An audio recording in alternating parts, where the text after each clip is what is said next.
Anytime is a good time for a fish fry. Angela Kelly joins us live from Neenah. Good morning, Angela. Hi, Rachel. Good morning. Well, that's right. We're talking about Catch 5 breading. The creator here is Rick Lemons. We're at his home in Neenah. And take a look at this picture. This is upstairs in his living room. You can see all those trophy fish behind him above his fireplace. What kinds of fish you like to catch?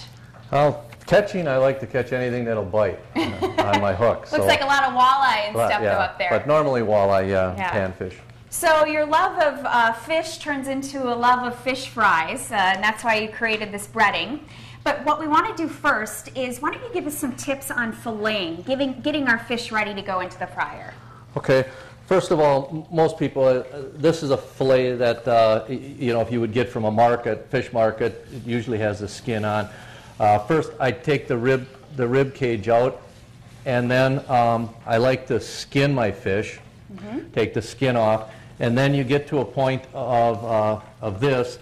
And the other thing, I go a step further, is I'll cut this mud line out. And that's that kind of that dark brown? Yes. Get rid of all that dark meat. And also in that process, in most of your bigger fish, there is a small, another little line of bones here, and that'll get rid of that. So you'll have a totally bone-free, and then you don't end up with frying up all this stuff that doesn't look very good, and it doesn't taste very good. And it makes your fish much, much better. Got it. So, okay, let's talk about, now you can buy this in several local grocery stores.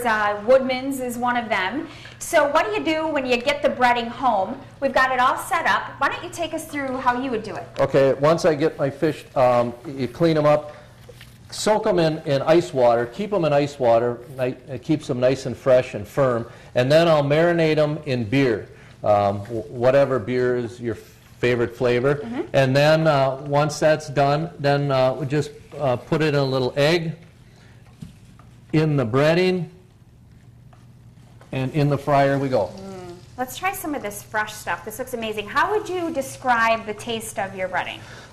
I guess it's a crunchy, crispy, and a rich, kind of a buttery, I think it's kind of a buttery flavor. I can taste the buttery flavor. Yeah. You know what I like about it? I like that it's crunchy, but it's not too thick. Yeah. You know what I mean? Because you can still taste the actual fish. Yeah, it's not a batter, it's actually a breading. Yeah, so it's really good. Thank you. Sure. Thank you. Thank you. Got another segment coming up in our 8 o'clock hour. We'll introduce you to Rick's wife. She helps out too. We'll have more on that coming up. All right. Thanks, Ange.